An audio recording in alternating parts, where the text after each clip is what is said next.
Um relatório do IPEA aponta que a população em situação de rua no Brasil cresceu quase 40% nos últimos 3 anos.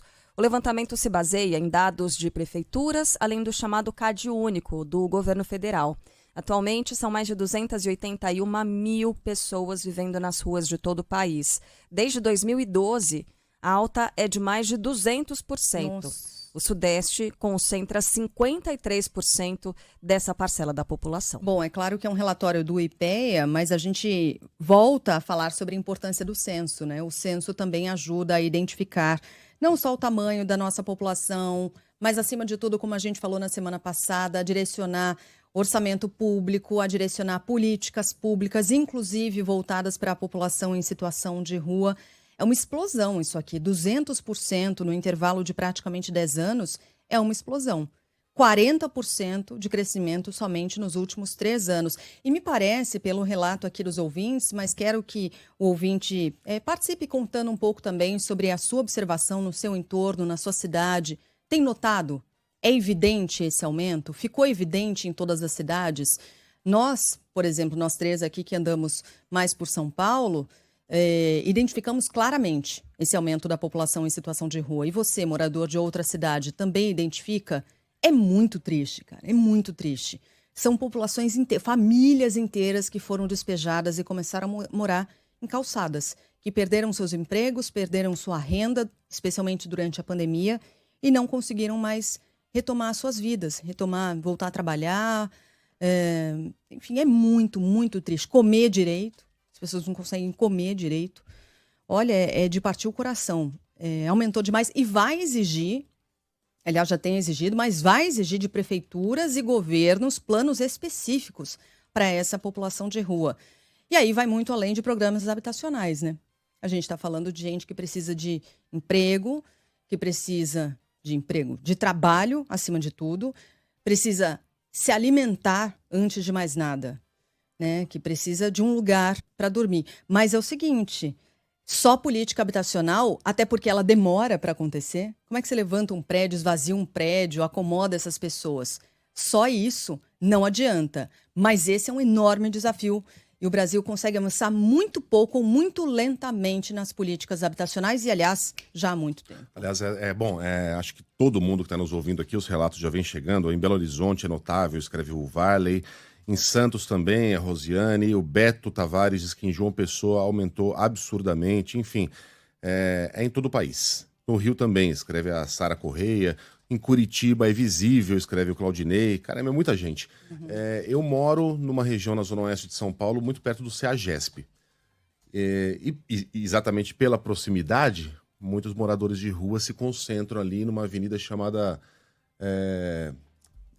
Bom, tem várias, tem a Queiroz Filho, tem várias avenidas ali perto em que já não há mais, literalmente não há mais espaço, tá? No canteiro entre as avenidas. Se você chegar com uma barraca hoje lá, você não consegue armá-la porque não há espaço. Aquilo virou um grande acampamento de moradores de rua. É claro que também há os usuários de crack, mas eu não vou chamar aquilo de cracolândia porque tem muitos que não são. Estão ali pela comida que acaba sobrando da própria CEAGESP. E eu vi duas cenas das últimas 48 horas que me chamaram a atenção. Uma, exatamente nesse acampamento aí, um morador de rua pendurando a roupa num fio entre as árvores, e um morador de rua obeso, que é algo que você não costuma ver, né? Não é uma coisa exatamente comum. Provavelmente alguém que foi parar na rua recentemente, que tinha a casa dele e não conseguiu manter a própria casa, a própria família, e está morando numa barraca. E dois, hoje mesmo, nessa avenida que eu já citei, a Queiroz Filho, num ponto de ônibus, uma pessoa dormindo embaixo dos bancos, se protegendo ali, e choveu demais em São Paulo, nas últimas horas, se protegendo embaixo dos bancos. É um espaço que não tem a largura de uma pessoa, né? Ninguém se protege ali da chuva, mas era ali que esse rapaz estava. Porque não há mais locais cobertos nessa região. Olha que situação deplorável. É o fim do mundo. É o fim do mundo. Isso vale para São Paulo, vale para tudo quanto é cidade brasileira. O Ivan Vieira aqui cita exatamente os moradores de rua na Gastão Vidigal e ao lado do Ceasa, que é essa região que eu já falei aqui. Em Curitiba, as pessoas estão andando com placas escrito fome no Brasil inteiro. Aqui em Fortaleza, escreve o outro ouvinte, aumentou demais. Vez por outra, participo de campanhas de distribuição de sopa e cestas básicas. É impressionante, é de cortar o coração. Em Brasília também, caramba, se eu for ler aqui as mensagens de todos os ouvintes, a gente fica até amanhã. É uma situação chocante, Não, como que não diz vou a dizer Sheila. que deixa a situação maquiada, mas que muitas vezes não choca tanto, é porque você vê aquelas barracas, as barracas que são vendidas para camping e tal, você passa por ali, as pessoas muitas vezes passam e falam, é barraca, isso aí não é gente morando na rua, é gente que quer, que pode. Não, gente. As coisas estão diferentes, essas pessoas têm acesso a barracas, elas não precisam pegar, né, pedaço de telha, pedaço de madeira para erguer uma barraca e seguir vivendo ali. São pessoas que estão vivendo nas ruas com essas barracas aí. É uma condição diferente do que a gente via há alguns anos, né? Mas é gente que não tem para onde voltar, não tem com o que se alimentar, não tem o que vestir.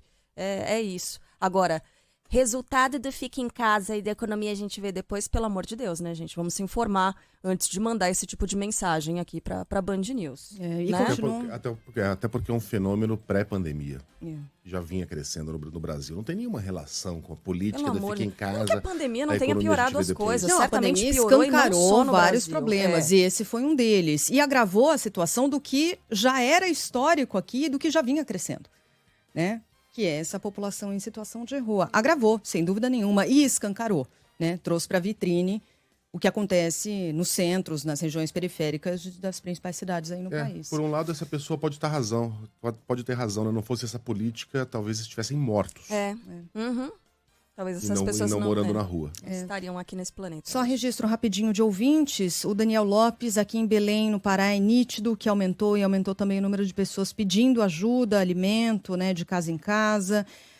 Ana Maria, vejo esse aumento muito grande também na cidade de Juiz de Fora, em Minas Gerais. Eu sou conselheira da assistência social e é um desafio muito grande cuidar dessas famílias. Olha, um monte de participação. Esther Soares dizendo: a população de rua aumentou muito, sou voluntária de uma ação de rua, distribuímos comidas toda semana e aumentou a demanda. São famílias inteiras. É exatamente isso, né, Esther? Obrigada pela participação de todos aqui.